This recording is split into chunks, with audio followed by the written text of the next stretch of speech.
Hi, I'm Shamar Griffith, codenamed Comic Shams. And I am Andrew Tejada, codename Arate. I am a blur with a love of artwork and comics and animation. And I'm a writer in Blurred with a love for pretty much the same things. We grew up together and spent our formative years watching and talking about DC superhero shows and content. In fact, we still do. Every episode, we will discuss a DC production, compare it to its original source material, and share our thoughts on the adaptation. We've enjoyed our conversations these past couple of decades, and we think you will too. This season, we're getting whelmed for DC's greatest sidekicks and covering every episode of Young Justice on Yet another DC animated podcast, part of the Forgotten Entertainment family.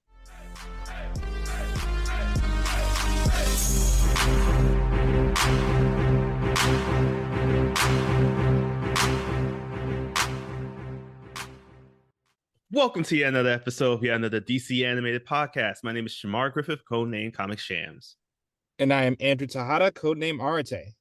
Andrew and I have known each other since 1996. That was when the Universe Soul Circus started a 6-city tour that would eventually lead into it going to at least 10 cities, probably more than that. It was also the year that the Caribbean dancers were introduced to the Universe Soul Circus. I think That's my co-host. I love the fact that you emphasize this circuit. Actually, wait, did we had a school trip to see that, didn't we? I think it was required. Right? I think if you were a black student and the Universe Soul Circus was within 50 miles, you had to see it. For the culture, of course.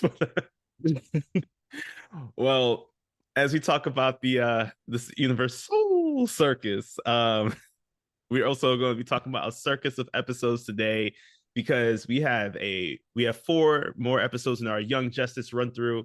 We have, starting off with episode 21, we have Image, followed by Agendas, Insecurity, and finally Performance, all of which are going to focus in on singular character stories involving the whole team, but each character is going to get something big in one of these episodes. But there's also a lot that comes out of it. So because of the reveals that happen at the ends of each episode, I figured it'd be appropriate to call this one The Secrets That Unbind Us.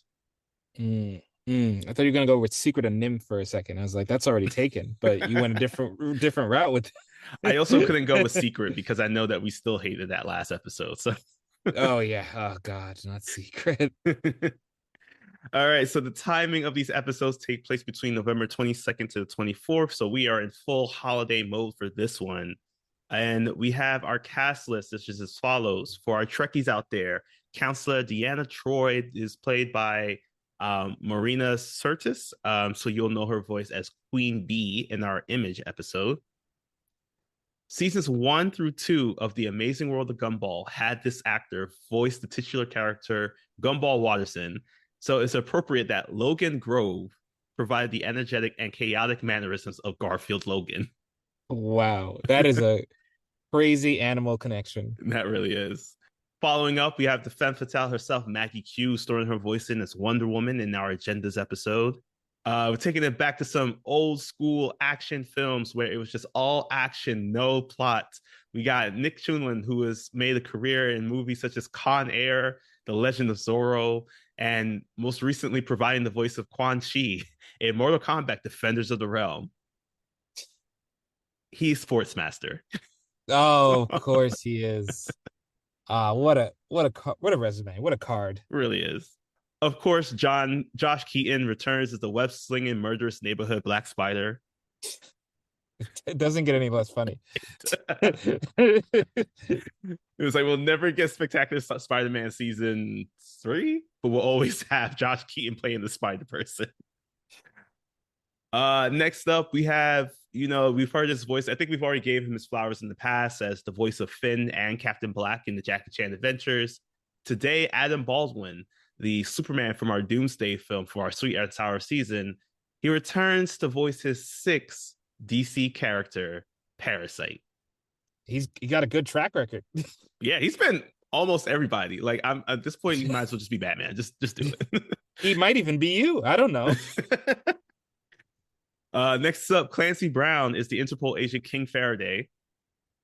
And finally, Stephen Root, known for getting his stapler stolen and burning down the building in the end of Office Space, as well as providing the voice of Bill Dauterive and Buck Strickland in the Adult Swim, I guess, show King of the Hill. For some reason, I don't know how King of the Hill became an Adult Swim show. To be honest, I grew up with it on Fox.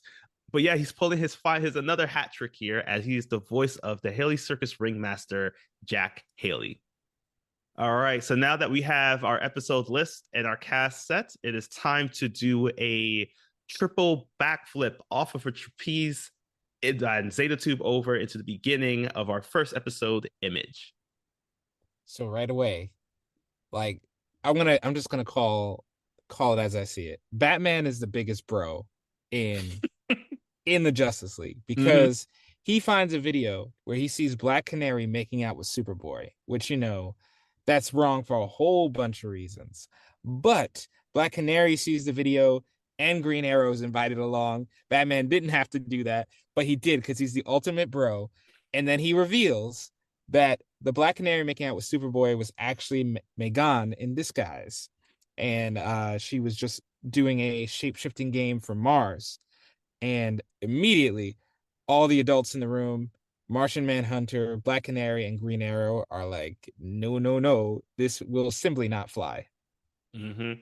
So, Miss Martian, she is in her room, and this is where Black Canary decides to head on over to have a very stern conversation of why, she can't just be out here committing identity theft, especially when there are cameras about. So, after they have this conversation, McGann is a little, she's understanding of it. She understands that she messed up. She didn't realize that this was something that wasn't okay on Earth. So before we can even jump off into the next thing, this is where the team gets called again by Batman to come up. This time, he fills them in that they're heading over to Karak due to something going on where they noticed that the elected president there, Ruman Harjavati, he unfortunately has been swinging into a different mindset of his past previous laws. Like he is opening his borders to a well-known dictator, Queen Bee, who is in the neighboring land of Bialia, which we first experienced back in our bereft episode. But this is also going to be a smaller team. This is due to the fact that Aqualad is currently in Atlantis. Artemis is going out somewhere. Probably has some schoolwork to do through Gotham Academy, and Zatanna is probably still dealing with like the fact of losing her father. The team will now consist of Robin, Kid Flash, Superboy, and Miss Martian. But the biggest thing to come out of it is that Batman looks to Robin and says, due to the fact of who's here on this team, Robin, you are the leader on this mission. And it's such a great character moment right away because he's not happy about it. And this is a great follow up from the therapy episode about Robin being nervous about leading because he still doesn't feel he has separated himself enough from Batman to be a capable leader. So he's nervous about this, and understandably, you're talking about a mission where if you fail, two countries might be forcibly united under military rules. So I can see why he's a bit nervous to get this done. It's But like my dude is yeah, 13 years old. Like it's yeah. Batman. Can someone else jump in? He is 13. I haven't even resolved conflicts between roommates. Like I get too scared to do it. So it's a huge responsibility, but he does take it on, and they end up flying right above the Logan Animal Sanctuary in the country, and immediately they see that some animals and people are in trouble. So even though Robin is reluctant to risk blowing their cover, everyone goes into stealth mode to help out these innocents. And as they get up close and personal to these animals, we see that it's wildebeest who are about to take down these two people. Honestly, probably will bring up some PTSD to any Lion King fans out there because this was the same exact animal that killed Mufasa. Still hurting. Still hurting. Mm, mm. But fortunately, the team is able to stop the animals in the stampede in time. They were able to stop some tanks that were heading in the direction of the animals to at least slow them down, as well as some armed guards. This is the most like this was just a weird occurrence because it is clear that this is under military operation. So they were able to stop them down slowly, while Superboy is able to divert the stampede by taking one of the wildebeest, flinging it up into the air, and body slamming it into the ground to create a crater near the family so that the wildebeest doesn't trample them but goes around in a circle. And Superboy, there was an easier way to do this versus taking out an animal with such extreme prejudice. I like to think that Superboy's first movie was Lion King. That's the first movie he ever watched. It really hit him, and he just couldn't go through that again. So I understand. I understand what he did here. I don't, because Hashtag Superboy did nothing wrong. I thought he hated monkeys. It seems like he hates all animals He's except an equal opportunity animal abuse. animal abuse activist. Yeah, yeah. Hey, look, the Kryptonian experiment didn't fully go right in some areas, and he's not really good with animals, including monkeys. Because after they saved the day, they realize this is Marie Logan and Garfield Logan, and they both say, "Look, thank you for your help, but also knowing how border disputes go, this is probably gonna backfire. Just so you know." And as they're kind of showing them around, the heroes around, just to thank them, a monkey lands on Superboy's shoulder that Garfield called Monkey, appropriately enough. And he's like, "Good name, hate monkeys." And this is when the team temporarily splits. The boys hang inside the house, while McGann and Marie go to help rebuild the fence. And that's when McGann kind of reveals her. She goes serious, all fangirl on Marie and says how much she loves Marie because Marie was Megan on the show It's Megan that she was watching earlier, and that they're starting to realize there are a lot of similarities too. Yes, it gets revealed that even Garfield is the one to point this out. He's like shocked as soon as he does see Miss Martian, and he mentions to the guys that, like, it's crazy that Miss Martian resembles his mother way back when she started in the show. The team is really confused, and as he mentions it, he mentions the hello Megan and everything. This is where the team realizes again that there's too many similarities between McGann and the show. So we go back to Miss Martian and McGann and Marie talking. This is where Marie kind of shows that she doesn't care about her past as much as Miss Martian thought she would. Like, in fact, it's to the point where you can definitely say it's not always great to meet your heroes. So, fortunately, though, there are many more heroes in the bunch as Superboy hears a drone or plane approaching. So, as he heads on out to see what's going on, this is where they see that the drone planes start to attack them. And as they run out, Robin turns back to Garfield and tells him to stay in the house so that they can stop the plane. However, once they get out, Marie, she sees the boys outside and asks what happened to her son, to which Robin says, "I ordered him to stay inside." And she comments, "You ordered a 10-year-old boy. He doesn't do order." And I don't know if it's like this kid has early super speed, but Homeboy already made it to the barn that was like at least a 5 minute fast paced run away. And he's trying to unleash all the animals. Unfortunately, though, the drones attack the barn, causing the whole thing to explode with Garfield inside. And this leads to Miss Martian flying over to able to catch the body of Garfield in a point now that really shifts the entire mission into a very dark period. Yeah, it is very clear that Garfield is going to die unless he gets a blood transfusion. And because he's O negative, and the fact that Superboy is already an experiment, they don't trust, and no one's qualified except for McGann, who can alter her blood to fit a situation. Very useful Yeah. ability. Um, so she is able to do just that and transfer her blood out.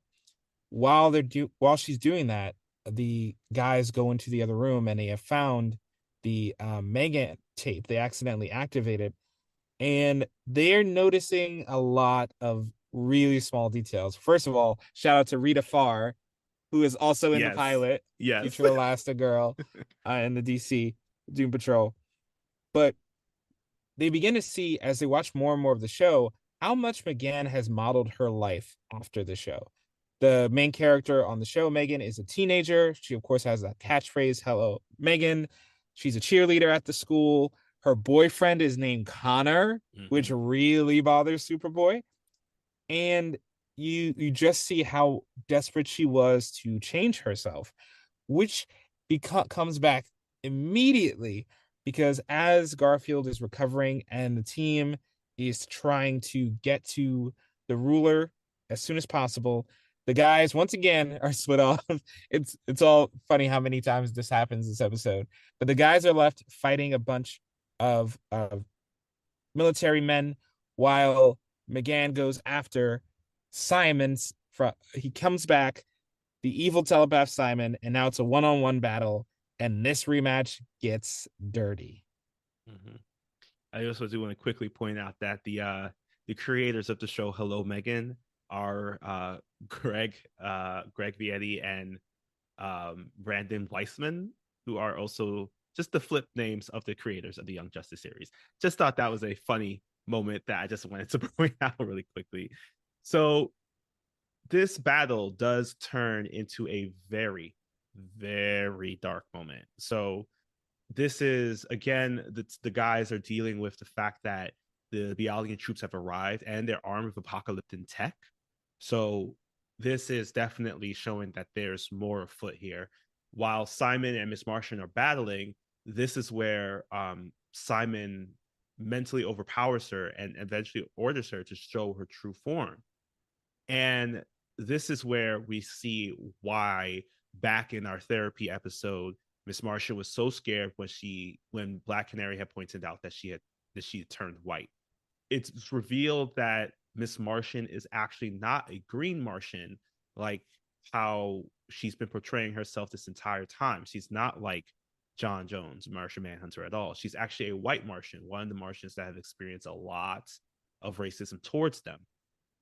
So this reveal turns into her also dealing with the fact that Simon is now putting her greatest fears in front of her, all of which are basically the way if her team found out anything about this true identity of hers, she will be turned away, she'll be rejected because they will be in fear of her because she is this bit more of a monstrous looking Martian compared to her green Martian form. Every single person starts making these comments how they need to get away from her, they need to stop her. There's even scenes in which the Justice League is telling her that she needs to be stopped because she's a monster, as well as her uncle telling her that he never wanted to bring her to Earth because of this. But the biggest blow of all is when this mental projection of Superboy Connor comes up and says, I can't even stand to look at you. And this is the dagger to her heart because she doesn't know what to do here because she is actually thinking that this is all happening to her. Fortunately, she's able to break out, but after she does, she's still stuck in her white Martian form.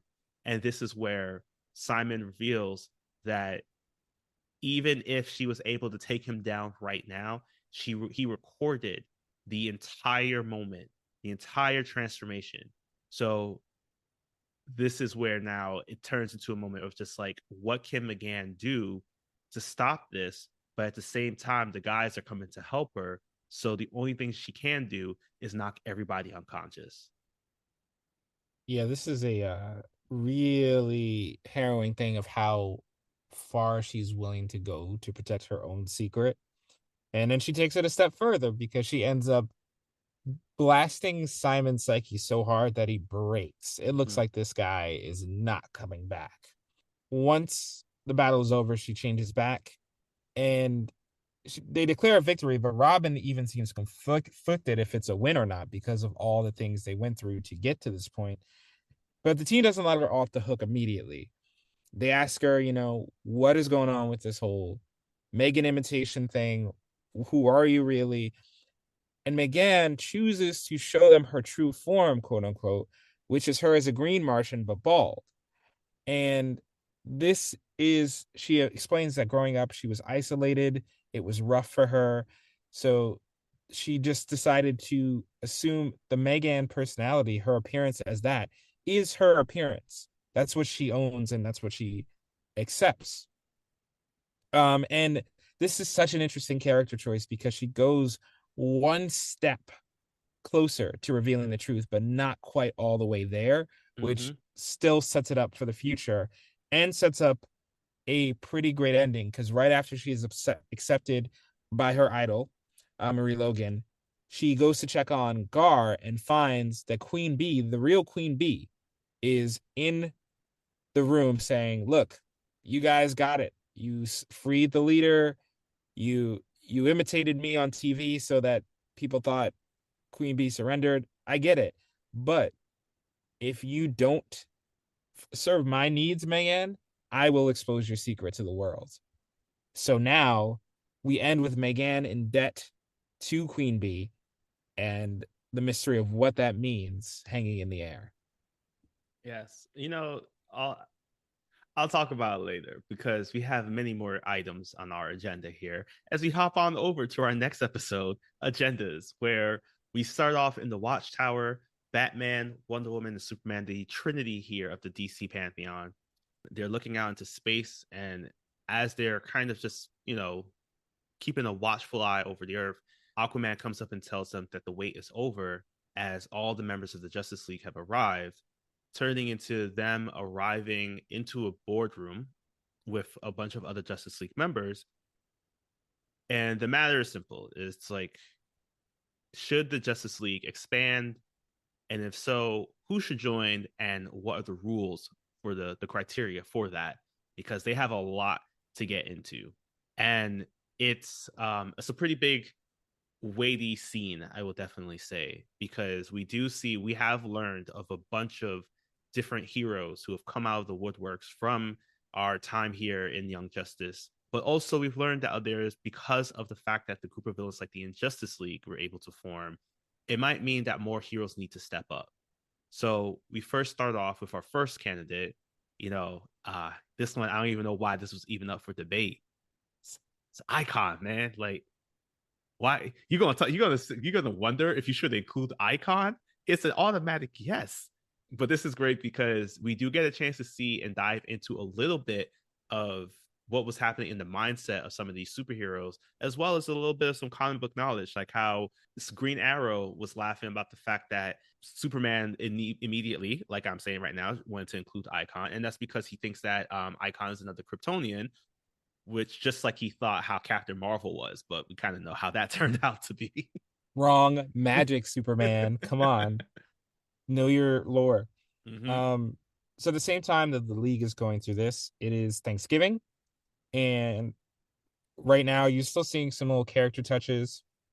Like Satana, she's making all this elaborate food. She said she would normally make it for her dad, but obviously her dad is still under the control of Dr. Fate. And Superboy, at the same time, is called in by a frequency that only he can hear because Superman's not on Earth, about to come meet Lex Luthor. Because I mean, it's pretty obvious it's Lex. Who else could do this? Right. Possibly do this? Right. And then, Um, like, what is it now? Like 10 years later or so, Titans would then use the same plot points. I feel like everybody does this now. Like, oh, I'm speaking to you on a frequency only you can hear. I'm sure other people can hear it by now. Right. Amanda Waller's probably listening in. So Superboy decides to go out. He's feeling a little pent up. He doesn't want to help in the kitchen, so he decides to go and check things out. Meanwhile, we get a really quick hilarious scene where Guy Gardner is up. He's like, "We have two Green Lanterns on Earth. How about no?" Hal and John immediately like, "No." But what if we no? Completely rejected from the league. I think Um, yeah, another funny one was when Captain or Shazam, uh, the Atom got brought into question, and I'm mad that one they actually showed him in his actual size in the screen of when they were showing what the Atom looks like, and Shazam's laughing about it because it's like, how useful can somebody that small actually be? And Batman followed up was just like, it's not the size, it's not the size of the hero, it's the size of the of the fight, or like how much they want to be a hero. And I was just like, did Batman just use a size doesn't matter thing in this joke, and we just accepted that this, and no one else laughed at this. Did I not tell you at the beginning that Batman is a bro? He's out here protecting men. All right, he's protecting these innocent men out. Yes, Short King. Yeah. Batman is a champion for all. Uh, so while he's campaigning for the short kings in the world, um, Superboy is called into a meeting with Lex, and Lex reveals that he is now running the Genomorph program that created Superboy, and there's a missing project he wants Superboy to go check out. So Superboy gives it a shot because he's literally been there before, Hmm. and in a very casual scene, he's talking to Guardian, who is still working for the Genomorph project, and very casually, Guardian takes off his helmet and is like, "Yeah, I'm Red Arrow's uncle, actually." And I'm like, "What? What? This is the most random piece of information that is just casually being dropped." And I'm still used to Jimmy Olsen being, or his sister being Oh Guardian yeah. from Supergirl. And fittingly, Red Arrow is on the borderline of being rejected at the same time they're having that conversation. Hmm. But the big question here is with Superboy, because Superboy has returned to this Xenomorph location. All the Xenomorphs are doing menial labor, and the head Xenomorph Dublex asks, "Do you think these Xenomorphs here are free, or are they just free to serve?" Mm. Mm. We was kings. Yeah, it was a very strong conversation here. But it's revealed that Superboy is here for one particular reason, and that is to find out about the other clone that is in Cadmus. So he heads on back down to Project KR where he was first found, and he's looking around, and it is just a desolate place. It's like the beginning of Doctor Stone. There's just grass everywhere, which I have to question, how is that even possible? We are like several sublevels underground. Um, so he doesn't see anything. It's completely empty. Fortunately, though, he has this handy dandy super dog, aka Wolf, who has joined the team here, and Wolf smells something, and after Superboy sees that Wolf is trying to find something, he starts listening in, and he hears more machinery behind the wall. So he rips it down, and it's revealed that there's a door with like a bunch of other experiments that were locked away and frozen. And as he walks further in, he sees another pod in the middle. And in that pod is someone that looks just like him, wearing that same solar suit that he was wearing back in our first episode of the series. And as he's like rushing over to stop it, he sees that this one is called Project Match. So when he presses the button to wake him up, the clone wakes up, and just like back in our first episode, the bell has been rung, hands are ready to eat for everyone, and it's on site. Yeah, and it's such a fascinating contrast because if you're worried if you're going to be able to tell the difference, well, this match can fly. He can Mm-hmm. shoot laser beams. He has literally all of Superman's powers, and he is putting a hurt on Superboy because he's Superboy is just outmatched. And after losing the battle, he wakes up in a pod, which absolutely upsets him. He breaks out immediately, and they explain, "Look, we just needed to heal you. We just needed to heal you before fighting Frieza in 20 minutes. Like, we just needed to put you in some kind of stasis pod." Mm-hmm. So it's after this that Luthor just patches in. He has better hacking skills than Robin, apparently, and explains that Superboy had gaps in his DNA. And to fill those in, they used human DNA. But Match is all Kryptonian. And that is why he has all the powers of Superman, and that's why Superboy is missing powers, which is a very interesting explanation. I don't think I've ever heard for that before. It might be somewhere and I just didn't pay attention, but that's a great way to explain why he doesn't have everything. So now that Superboy is grappling with this match, literally grappling with his match, we go back to the league for one of the best debates that we hear yet. The next person that comes up to the conversation is Aqualad and Kid Flash. Now, we're thinking that they just joined the team, they were sidekicks. at the beginning of our series, we even saw them as joining the Justice League. They were seen as people who were about to join. This is where we have somebody who jumps up and says that they are perfect candidates. And this is Dr. Fate. He even says that the reason why he feels that they're both perfect candidates is because he's been through the minds of both of them while they have both worn the helmet and they are ready. But this is where Captain, I keep calling him Captain Marvel because his name is Captain Marvel in the show. So apologies if I go Captain Marvel Shazam.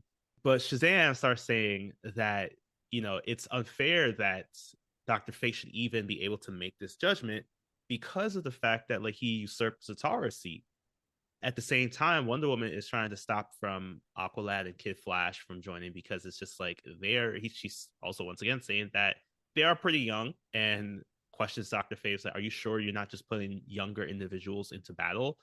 And he's like, yeah, no, it's whatever. But then when she brings up Zatanna, this is where he immediately jumps up and just says, we are absolutely not putting Zatanna into the Justice League, showing that even though Dr. Fate is in control, there's still a bit of Zatara in the driver's seat.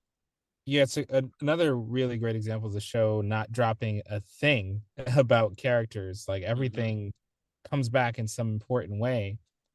Just like the other episode where they learned publicly that Billy Batson is the true identity besides Shazam, which Wonder Woman goes, should we let you in? You're a kid. And even though you have the wisdom of Solomon, that doesn't mean you have maturity. Sorry, I was just And thinking about yeah. Solo Man. Oh, Let's see yeah. him Solo Man. That's a Shazam 2 joke, guys. Shazam 2. Uh, watch the whole movie and you'll get the joke. So Batman, everyone's like, yeah, no one knew about this. And Batman says, oh, I did. And Wonder Woman's, oh, of course, the guy who takes 9-year-olds into fighters want to talk. And this is one of the best exchanges, maybe in the series. I Mm-hmm. would go as far to say. And Batman explains, I brought him in because he needed to bring the men who killed his family to justice. Wonder Woman goes, so he turned out like you. And Batman goes, no, so he wouldn't. Yeah. Lee, I don't know if I've heard a better explanation for why Batman puts kids in colorful costumes and has them attract bullets while he's hanging around the shadows. But I think that's it. I think that's the best explanation. Yeah, and it's a solid reason too, especially when you're seeing how it's playing out in the show. Like we just spent a good part of like a couple episodes back during that therapy session where Robin's like, I do not want to be a hero like Batman. Like I want to be a hero, but working in the dark, sacrificing anything for the mission isn't me. This is me. I'm gonna laugh. I'm gonna have the smile on my face, while saving the day. So, here it is that we would think that like Batman is setting Robin up to be the next Batman. But even here in this episode, he clearly states, I don't want that to happen.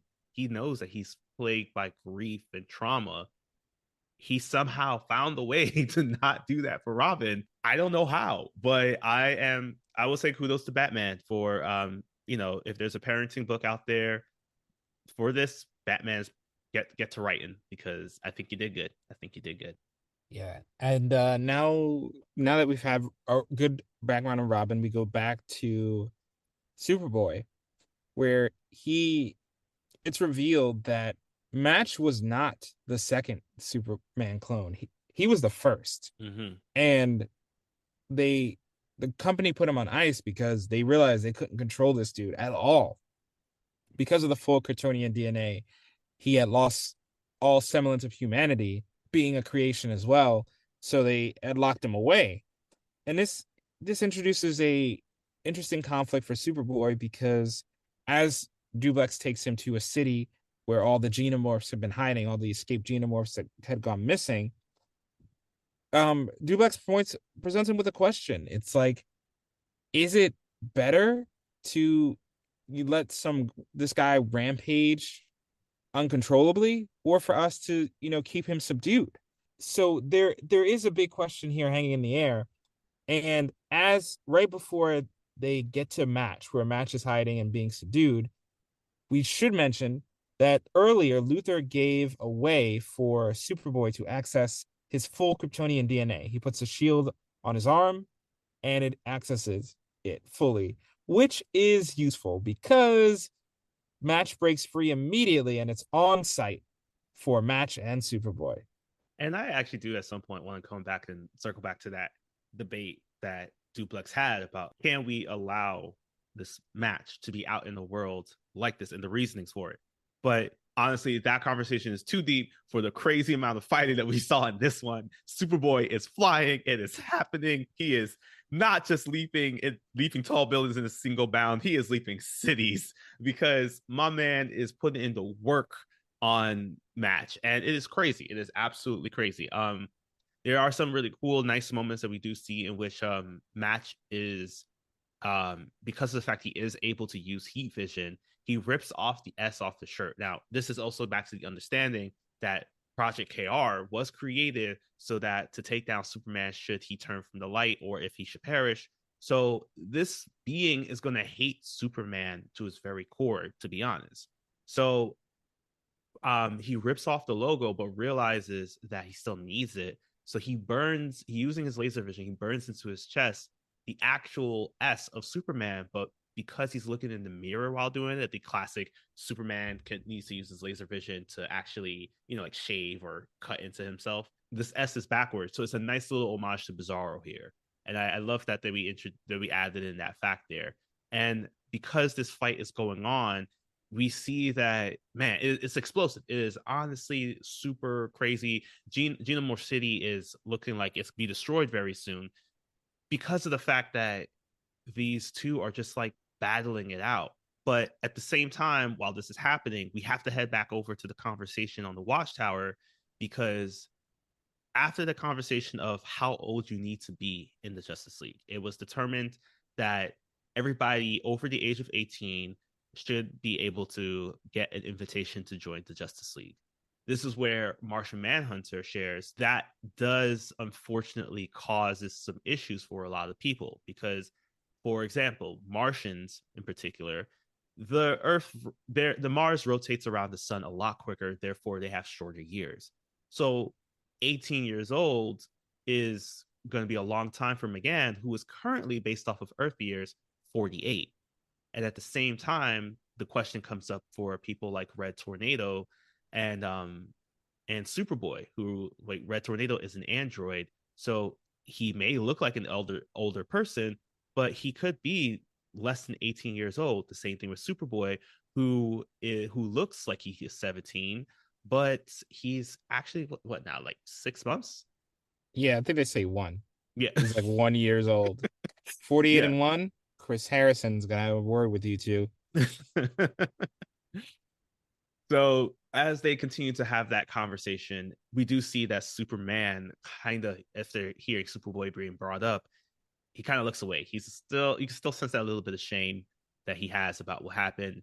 But more importantly, back with this fight, it is still going on. Genomorph City is about to collapse, but it looks like Superboy has the upper hand.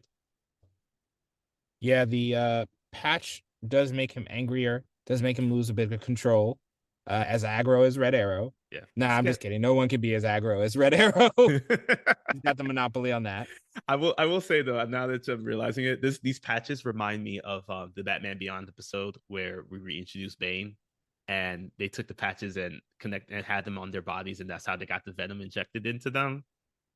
That's probably where they took the idea from. Yeah, so don't do venom patches, kids. Maybe shields. I don't know, but also probably not shields as we'll continue on here. Yeah.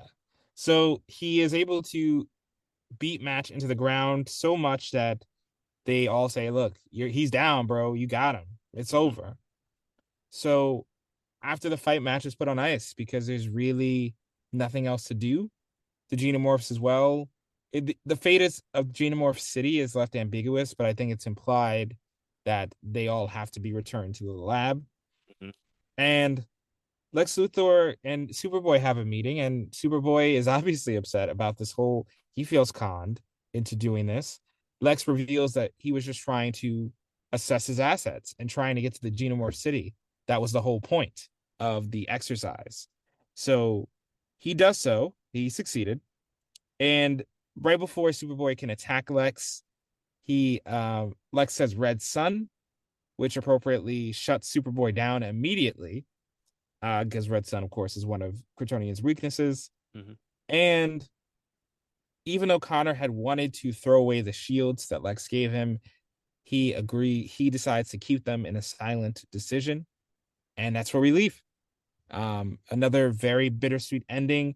While the Justice League has chosen a few new members to add on, it is a bittersweet ending for Superboy's plotline.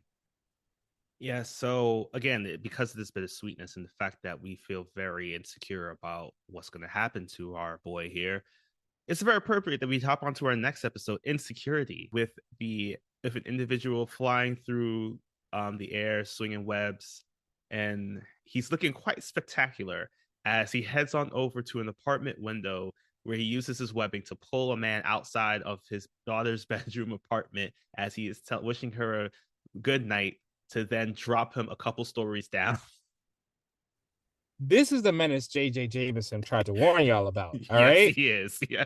And I come on, like it's already hilarious that you have the voice of Spider-Man in Spectacular Spider-Man voicing Black Spider. But on top of that, the fact that he's trying to kill a reporter, come on. That's way too funny. Um, so luckily at the end, before the reporter can collide to the ground, another Clayface arrow saves the day, and the reporter lands on foam. And it's revealed that Green Arrow has done a team up with Artemis, and they're on the case, and they together are able to easily defeat and subdue Black Spider. But all is not well because elsewhere, Sportsmaster has freed Dr. Ivo. Dr. Ivo is now on the loose, and comes just at the time where Red Arrow has been inducted into the league and is asked to do a small favor of joining the team temporarily. But before we see how that goes out, we see that Artemis is having a little bit of a conflict with her mom. So during this conversation, Artemis's mom shares with her a bit more history about what happened. So Artemis is feeling on cloud nine after hearing from Green Arrow that she's working really well alongside her. She's feeling great about being part of the team. And her mom is telling her that she's glad that she is on the same criminal path that put her in jail when she was Huntress, which was a very big character drop since I think we were always accustomed to Huntress being more of a hero than a villain in DC storytelling. But the main thing that comes out of this is that Artemis is feeling super proud that she was able to do this all on her own. However, her mom reveals that Green Arrow and Batman actually shared that they knew what Artemis was doing and they came to her mom first before coming to Artemis to join the team, and that she actually begged them to help Artemis, which leads to Artemis being furious. Now, we kind of knew this because we shared a bit about this in the comic book section back in our second episode or third episode of this series so far, where we were introduced to Artemis. But it's clear that Artemis does not like the fact that she didn't really get everything that she has now based off her own talents and skills. It seems like everybody's been pulling strings around her. So she's very furious about that. And this leads to her just leaving the house, probably going out on patrol or heading back to the Mount Justice to find out what's going on. Meanwhile, we see that Sportsmaster and Ivo have successfully done their breakout where they go meet up with Clarion, the Witch Boy, Brain, Tickle, and Monsieur Mother. I have to say it like that. He wears a beret. Oh, every Yeah.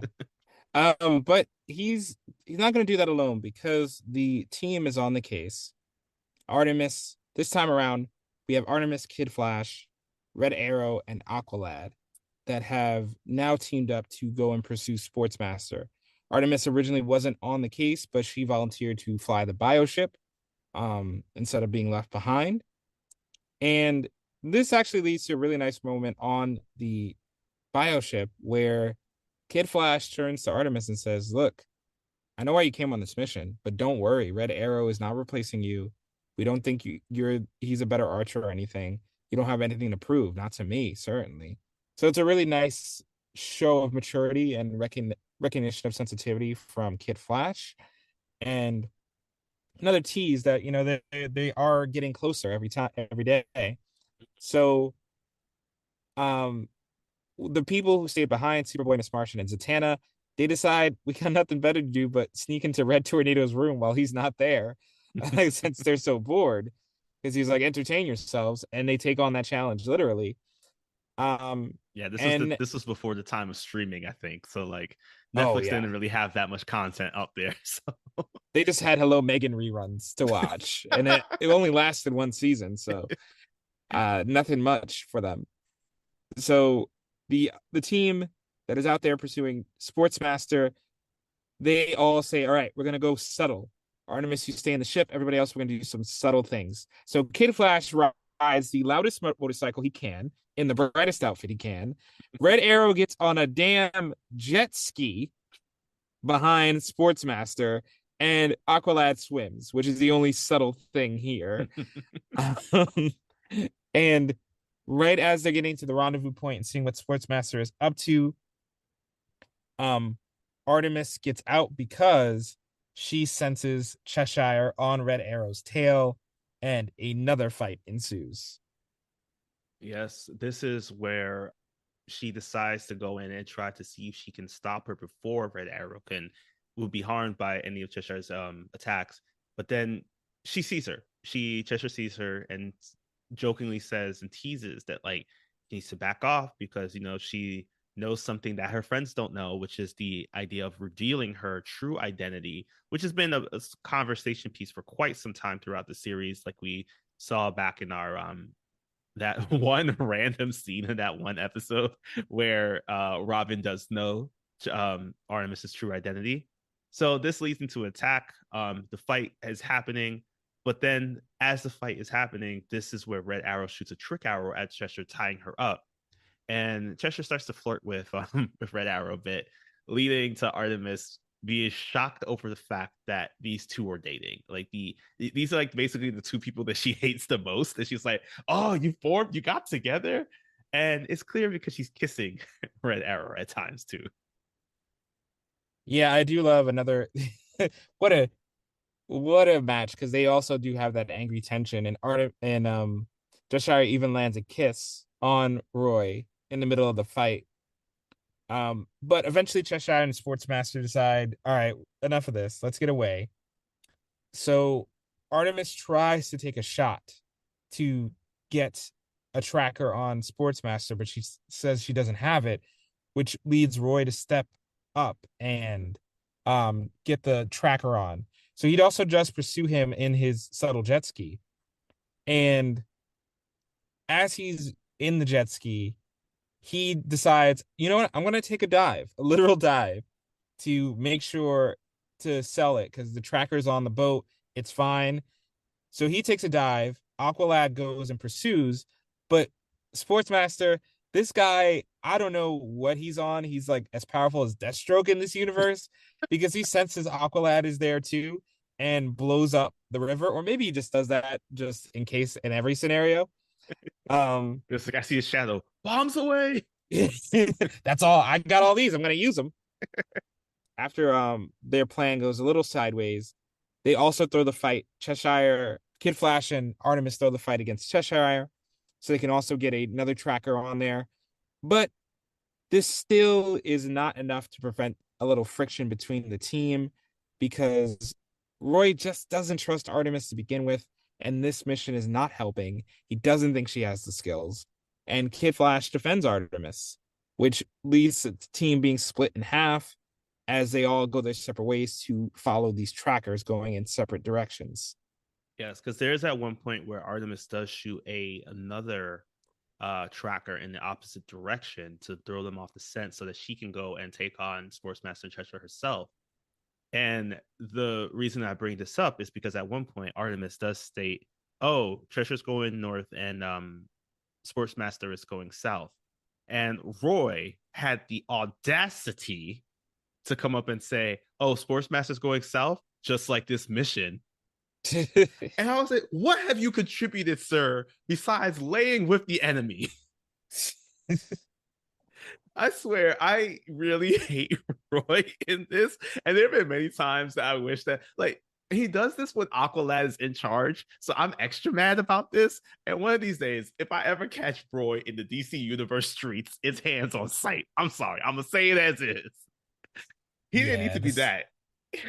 he's always just full of rage and It is. always pent up. He just isolates everybody that comes in contact with him. And speaking of Um, isolation, he, back at Mount Justice, the team that stayed, Red Tornado, they've entered his room and they see a body on the table. They just see a body has been completely covered over on the table.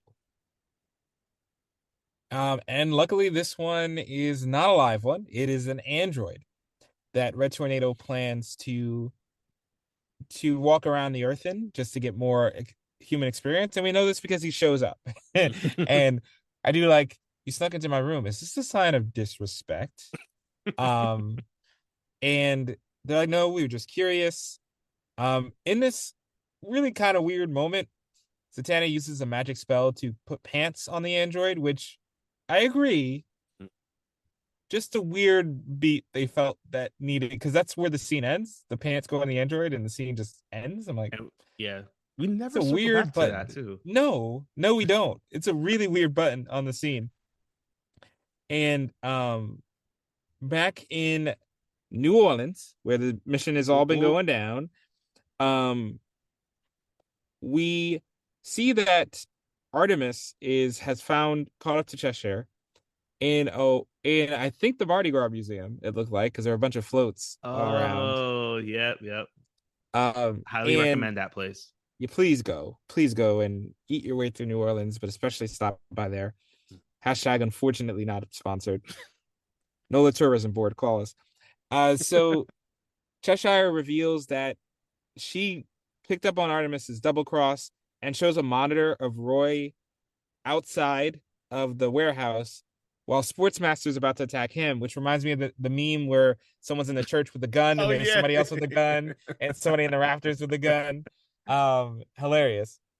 And this breaks out to a crazy fight where Artemis opens up the fight by shooting an explosive arrow at the door to knock Roy back so that Sportsmaster won't kill him with a lance.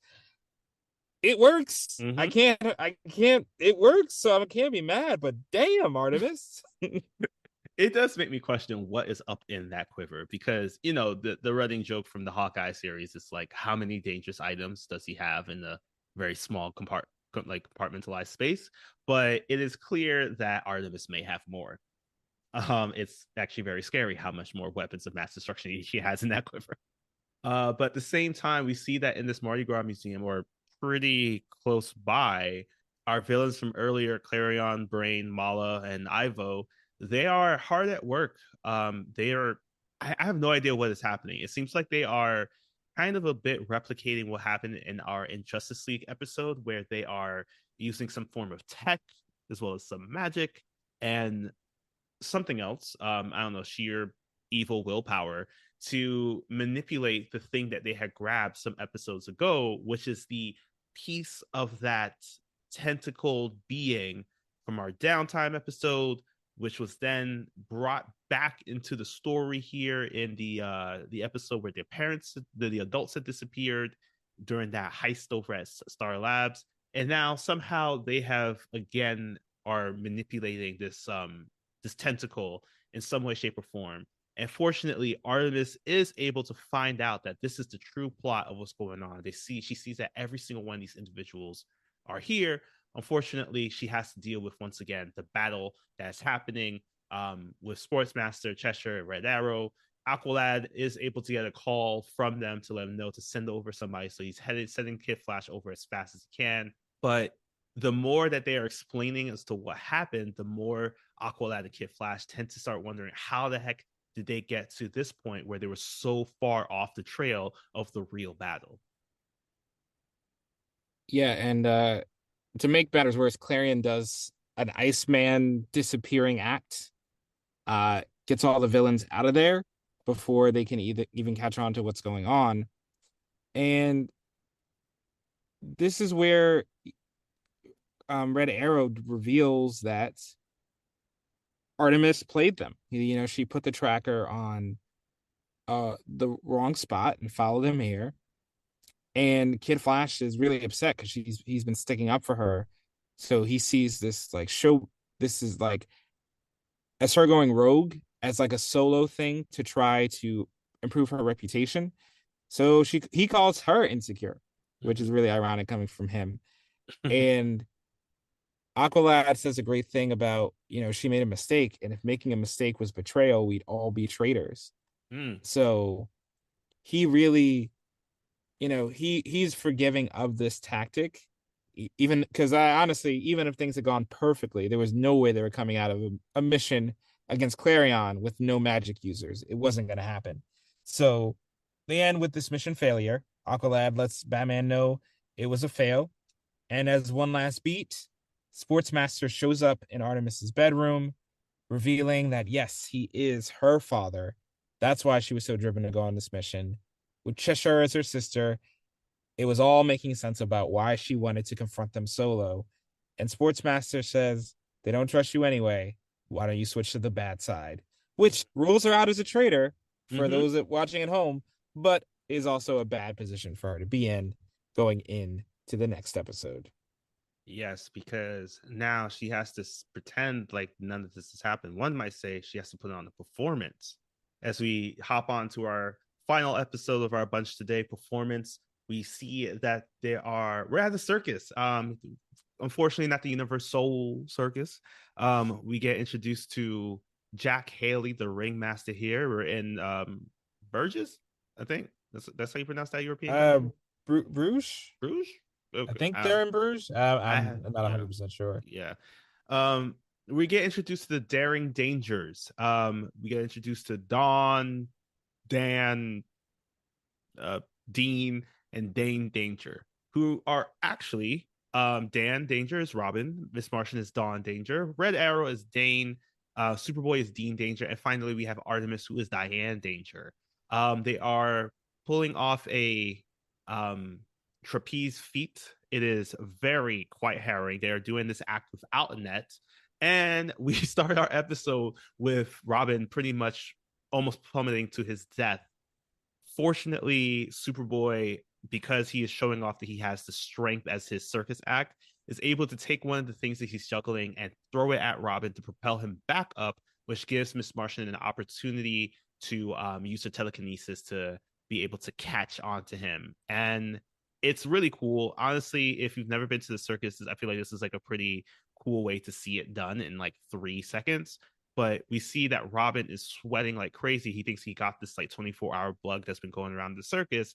And this is even still him performing at this level. Miss Martian shares that, like, you're still doing great. I've been doing telekinesis the entire time because I'm not the acrobat like you are. Yeah, it's like, look, when I'm sick, I don't feel like walking to the subway. So the fact that you're flipping upside down is Right. really impressive, Robin. Don't be ashamed of your skills. But yeah, so he's sick, and we find out the mission is about a robbery, a series of robberies. Wherever Haley Circus has gone in Europe, there's been a tech robbery, and they're still trying to figure out what's going on, what is the connection. And Robin, um, as a graduate of Haley Circus, when he was younger, is defensive, and he doesn't want to reveal the team because the team doesn't know his backstory. He still always wears the mask when he's around Mm-hmm. them.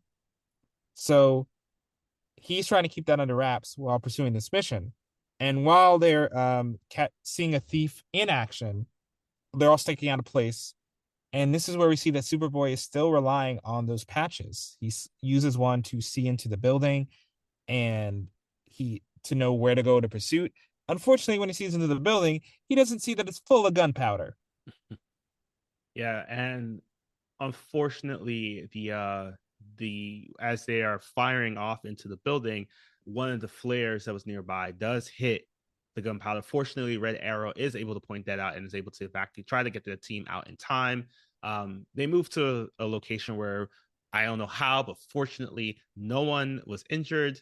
Superboy is ready to continue pursuit because he wants to catch the thief. But this is where Robin calls out to him and just says, "Hey, you need to help and get Miss Martian out of here." And he's just like, "Why?" And he's just like, she's weak against the fire. She's about to die." And this is where it clicks for him. So it's showing that the once again, these like kind of back in our agendas episode, these patches does give him this crazy amount of power. However, at the same time, they do tend to actually sway his thinking. He carries her out, but at the same time, our archers here notice that Robin is about to collapse, so they carry him out while they reconvene back at the circus to talk about what was happening. This is where they overhear Faraday, who's the Interpol agent, talking with Haley once again about this new robbery. And Haley is upset. Jack Haley is quite upset because he's just like he's tired of the fact of his crew and he and his crew always being targeted for these things. He doesn't understand. And he even states that like he checked everybody's rooms and everybody was there that night, which leads the team into questioning why is it that Haley is saying that everybody was there when they clearly weren't. Yeah, so what does Haley have to hide? And Robin wants everybody to keep an open mind because obviously this is someone who's very important to him. And earlier we got a quick flashback where Rory revealed his main motivation for coming on the mission Mm-hmm. was he didn't want to leave Robin alone with the three people that are most suspected of being spies at this point. So this is where Roy, in modern times, just calls everybody out. Superboy's like, bro, I heard you talking about us thinking we're spies. And a fight almost breaks out, which would have gone very poorly for Roy. But McGann is able to calm everything down and Robin gets some air. And while Robin is getting some air, we have really two great emotional scenes back to back. One, he looks at a poster of the Flying Graysons, his family circus performance, and you can see that their costume designs look like what will become the future Nightwing logo, Mm-hmm. which is a really beautiful touch this early on. And he also gets a call from Kid Flash where it's revealed that the mission is a fake. Batman didn't put them up to it. No Justice League put them up to it. Robin took it upon himself to investigate this. And he didn't bring Kid Flash because although Kid Flash says, I know your backstory, Robin's like, that's exactly why I didn't want you to come. I didn't want you to think I couldn't be objective. Mm-hmm. So this is a really good dive into Robin's character and just a couple of effective scenes while in the midst of this bigger crisis. Yep. So as they're walking out, we have to head back out to the next stage of the Haley Circus. We are heading on over to Geneva, which the train that the Haley Circus is on is going to be leaving in 2 hours. So everybody's packing up. We got a chance to meet some of the Haley Circus members, including Ray here, who's the kind of like the stagehand, the roustabout, as they called it. He just Roustabout. yeah, That word, I can't let that one go. Whatever a roustabout is. basically he just does everything. So he goes to help McGann, but she kind of declines, and so he just goes upon his way. And then soon after, um, the flu that's been or bug that's been going around, it finally catches McGann, who is pretending to be Dawn here. She's shocked at first, which is a very common thing to actually think about. The fact that she was able to catch this, well, not human, but meatbag cold, because it is affecting her as well. So as they are talking, she realizes that they all realize that as soon as they got sick, they all came in contact with Ray, who Superboy shares must be like a walking petri dish, but they realize that something is off about that. So they decide to go and look for him, and they come face to face with Jack Haley, who mentions that Ray also has the bug, so he's still in his cabin. He's like sleeping. So they decide to go and try to see if they can wake up Ray and find out what's going on. Meanwhile, what they don't see, but what we do is that Jack Haley transforms into Ray. Yeah. And this both versions of him don't wash his hands ever. These guys, they see Purell and they destroy it. Just light it on fire. It's like that But 1% of germs. yeah, The greatest this is tag what team. his hands are all the 1% of germs. Um, but Robin quickly figures out this guy, he's stealing powers. That's how he's being able to imitate these circus performers because in different robberies, different circus talent seem to be operating. And on top of that, this imitator is Parasite, commonly a Superman villain. who, does what he says on the can. He sucks powers out like a parasite and then is able to turn them against the hero, respectively. So a Superman level villain in this is really bad. And even worse, because Superboy using the patches does give him the powers of Superman. And I got to give two props here in this fight scene because they all end up on top of a train. And two props right away. One, Parasite, I admit, lasering the bows to take out both Mm. archers immediately, clutch move. Mm-hmm, Absolutely mm-hmm. smart. And then, as Parasite is trying to get away with this package, Robin pulls off this vertical jump that I don't know how this. Are we sure this man don't have superpowers? Because his vertical is insane. Good. Um, as he catches up the parasite in midair, manages to pick Parasite's pocket in midair and steal a flash drive, which um gives them an advantage. And as they're trying to pivot, I love that Red Arrow brought a backup bow Mm-hmm. to the mission. Artemis brought a backup crossbow. And Superboy, to recover quickly, brought another patch. Robin is afraid to bring them out into the field, but Miss Martian also shares that she too is willing to go and back into the fight. As they are putting together the information of what they know, they realize that some things that they're able to figure out is that like all these robberies are definitely connected to the intergang. This is thankful to the flash drive he was able to take and hack into.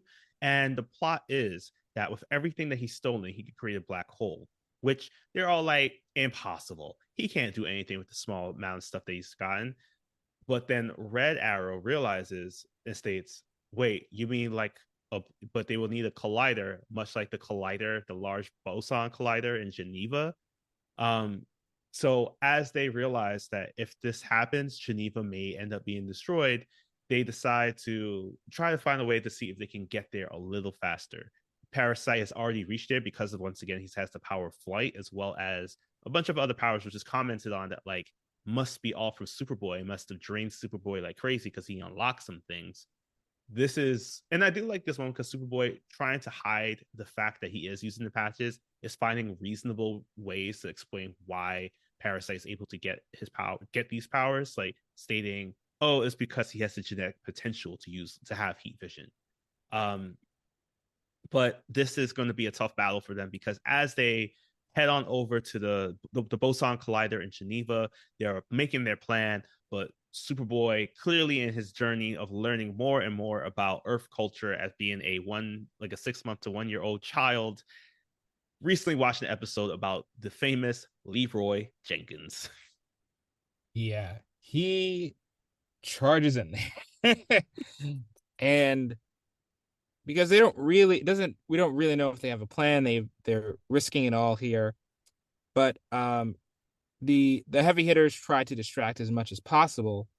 And in the fray of this tense battle, they decide to take advantage of one thing. If Parasite has the strengths of the heroes, he probably has the weaknesses. So they start a fire, and luckily it is correct. Parasite is weakened by the fire, while Robin hacks the collider.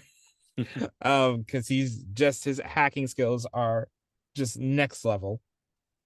And after this really tense battle, Roy decides, you know what? I forgive you guys because you could have betrayed us at any moment, and traitors wouldn't do this. And then he just goes, you know what? There is no mole. And I almost felt like he needed to look at the camera, like, one of those special episodes. Yeah. There is no mole, guys.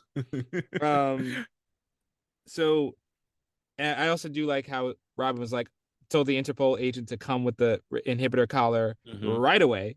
Do not have that prepped. Um, and we end this story with Dick Grayson going over to Haley and letting her know, thank you for the circus, thank you for the opportunity, but we have to hit the road. Haley goes, of course, I know it was you, Robin, the whole time. But before you leave, can you do some free labor for me? And they go, he does one last flip, and that's where we end this saga. Yes. So now, as we go and try to see if the Daring Dangers will do another performance, hopefully, with the Universe Soul Circus.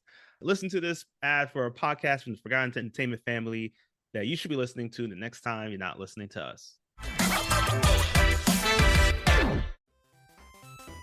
Hi, I'm Mike. And I'm Dave. And join us every Thursday for a new episode of Two Player Bros, a podcast about two guys who play way too many video games. Join me and Dave as we talk about the latest in Xbox, PlayStation, PC, and VR news, previews, and reviews. We have it all, and we play it all. And join us every other week for Post Game, where we play through and dive deep into our favorite modern classics and new releases. That's Two Player Bros, available every Thursday wherever you get your podcast, part of the Forgotten Entertainment family.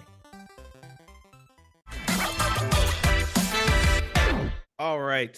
So that was our set of episodes for the secrets that unbind us grouping that we have here.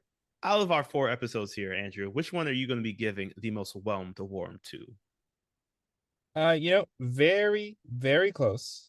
I think performance was very close to taking my top spot. I do like the Robin origin. I do like the Parasite as a villain, the little mystery, but the first was the best for me, and it was Image. The Megan plotline here, having it slowly unravel the layers of that she's hiding behind to get through the day. I think it's a very, very important and personal story, especially for if you're a teenager watching this show and you're trying to figure out who you are inside. I think this story is a very important examination to say, like, the more you hide and suppress your identity, the harder it's going to be later on, which I think is a theme throughout all these episodes, really a running theme of like, just come clean about your identity to at least the people you trust the most. It doesn't have to be everybody, but your inner circle should know. So I really like that theme. I really like bringing Simon back to challenge her as like one of McGann's arch rivals. It feels like there are definitely some recurring villains, but this feels like the most tense relationship between these two. And yeah, the origin for Garfield Logan. I really like what they're gonna do, because especially given that he becomes much more important later on, I do like that they took the time to set him up, and so they get a lot done in this episode. Yeah. And I think it really works. What do you think? Who whelmed you the most here? Yeah, I'm going to give it to your second choice here. I'm going to give it to performance, mainly because, as I was saying, a lot of the episodes are very singular character focused. Like, it does lead into, we get Miss Martian, we get like a crazy character development storytelling for her, followed up with Superboy, followed up with Artemis. Performance just felt more like it moved the team along, I think, and as well as the story of what's happening with the mole. Like, it has been a recurring plot point where it's just like, it seems so front of mind. It should be something that we should be tackling right here and now, but there isn't much that we can do. And I think the coolest thing about this is that it also clears the board that it can't be any of the new 3 members. So it does swing us back to 2 thoughts. Is it that there isn't a mole at all, or is it one of the original sidekicks? So now everybody's mind is turning. We don't want it to be any of the original sidekicks, but we know it has to be someone on this team, someone who's been paying attention. Like, every single person has been cleared of being a mole except for these 4 individuals. So it does turn into like, who's going to break our heart the most? And the rest of the episodes, again, they're great in their own respects. It just that for me, it just didn't move the story along at that particular point. Though I will say another episode that was a big favorite of mine was the Superboy episode, mainly because I love seeing that conversation that the Justice League was having about who should be a member of the team, going through the bylaws, understanding like what kind of criteria needs to be in place before we even think about someone being the hero. Like, I think that was awesome, especially when it came down to that debate of just like, we were so focused on Earth's heroes that we never even acknowledged like, what does it mean to be a hero from Mars, or a genetically born hero, or even a hero of another planet of origin. Like, these are questions that it takes a lot of creative thinkers to think about. But because we get so stuck in thinking that, like, yes, the battle happens on Earth. For some reason, Earth is just like the common battleground of every single battle between good and evil. Yet there are many, many, many more players at play here. So I really enjoyed seeing that conversation happen. But much like much like what was happening in our um I forget the name of the episode, but it's the therapy episode. We had a pretty chill, not too great storyline. It was great fight scenes, but here it is. There was a much deeper storyline that was happening more as the B plot. So I agree. I think that all these episodes were good. I did like the Image episode, but for me, performance had a very high performance in my heart for the most well episode. Yeah, and I do also find it weird with the Superboy episodes just randomly that it always seems like there's something else going Yeah. on.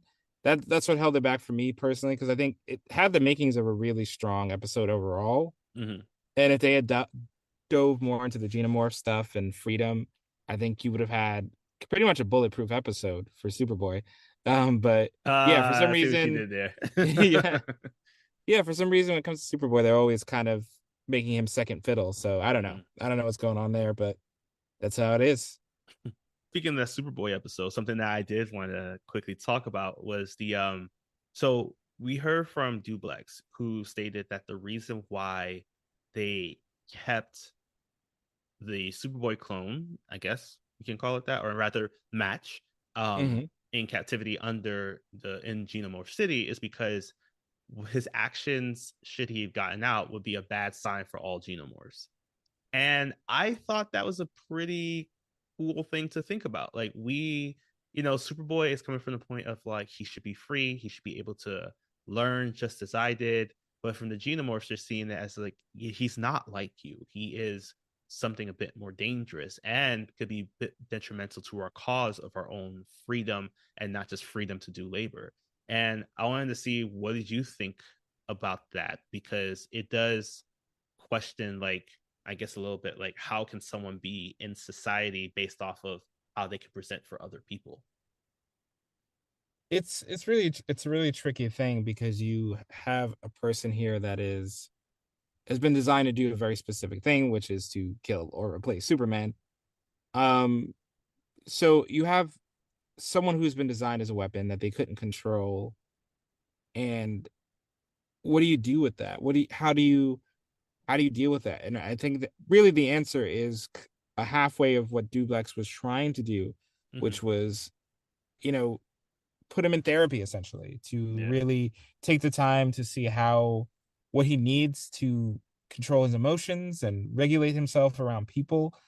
Taking the time to do that is important, but also difficult because without someone who can contain him, if things get wild or a kryptonite room or a red sun room, there's really no way. So it really, since they built it, I think it is a responsibility to build that red sun room, build the Mm-hmm. kryptonite room if you need to open up opportunities for him to live a life and find an adjustment. And of course, unfortunately, you have to come up with some security measure just in case things backfired.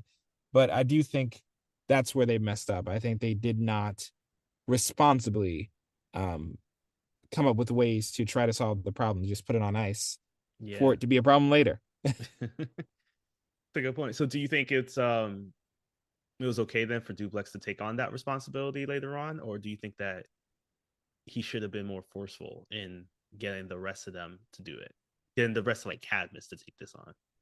I think Dublex bit off more than he could chew here. I Mm-hmm. think obviously his plan immediately didn't work. He said these three xenomorphs will keep him calm. Mm-hmm. And while we just work him out, and it didn't work immediately. So I think Dublex, understandably why he just chose to hide this, he did need the help and support. He could not do it. One man cannot be a village. So I think he did slip up here. I think he did his intentions were good, but he did need to have more support and a backup plan because had Mm-hmm. Superboy not been around, who knows what would have happened if That's true. if they dropped the ball for even a second. So yeah, I don't think he made the right call here at all. I think good intentions, but road to hell is paved with good intentions. So Oh, that's good. that's what he did. He almost took his team to hell.